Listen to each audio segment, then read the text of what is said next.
Hello everyone, welcome back.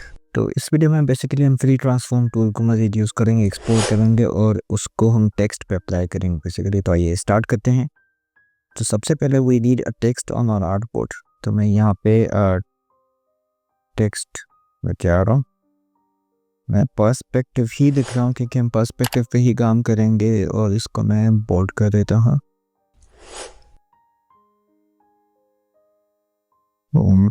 This one's good.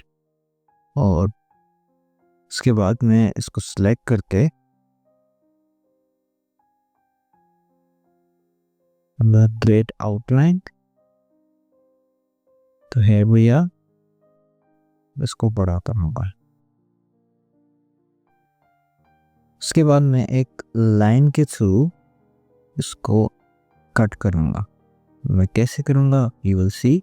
आप देख सकते हैं कि अभी दो बॉक्सेस आपको नज़र आ रहे हैं। बेसिकली बाउंडिंग बॉक्स आपको दो नज़र आ रहे हैं। अभी ये इसलिए नज़र आ रहे हैं क्योंकि मैंने यहाँ पे लाइन बनाई है, और ये क्यों बनाई है वो इसलिए क्योंकि मैं इन दोनों पार्ट्स को डिवाइड करना चाह रहा हूँ। तो उसके लिए मैं पैथफाइंडर टूल यूज़ करूँगा जिसमें हम डिवाइड पर क्लिक करेंगे। तो अब आप देख सकते हैं कि जो ये हमारे पार्ट्स हैं वो अलग हो चुके हैं। Like this. अगर मैं इनको अनग्रुप करूँ तो ये अलग हो चुके हैं। उसके बाद मैं इनको ग्रुप कर दूँगा और इनको भी ग्रुप कर दूँगा, दो अलग अलग पार्ट्स।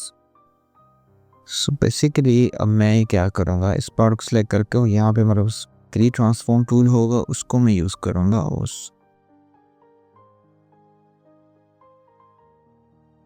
मैं यहाँ पे इस पार्ट को भी सिलेक्ट करूँगा और सेम मेथड यहाँ पे भी बीट करूँगा। मैं इस पार्ट को भी बड़ा करूँगा और आपको देख सकता हूँ कि जैसे ही इंटरसेक्ट करेगा मैं इसको छोड़ दूँगा।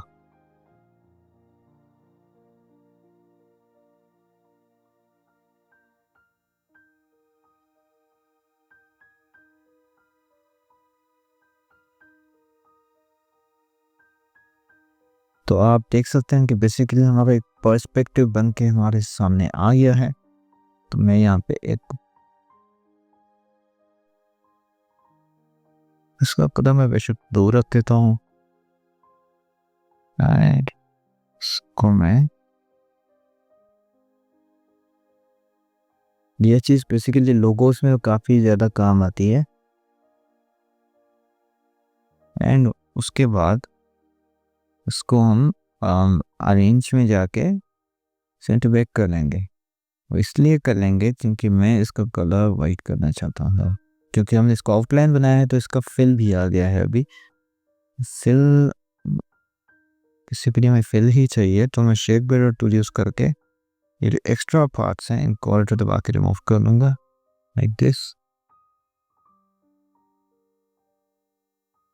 एंड मुझे इस पार्ट में भी वाइट चाहिए, बट थोड़ा सा कम वाइट चाहिए ताकि एक 3D शेप आ जाए, थोड़ा सा कम, लाइक दिस।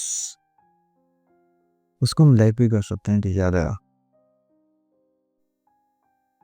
तो here we are with a 3D perspective shape जो हमने 3 ट्रांसफॉर्म टूल यूज़ करके बनाया है।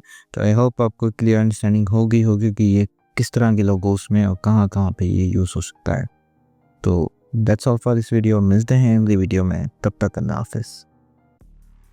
Thanks for watching. Don't forget to like, subscribe and hit the bell button for the updates.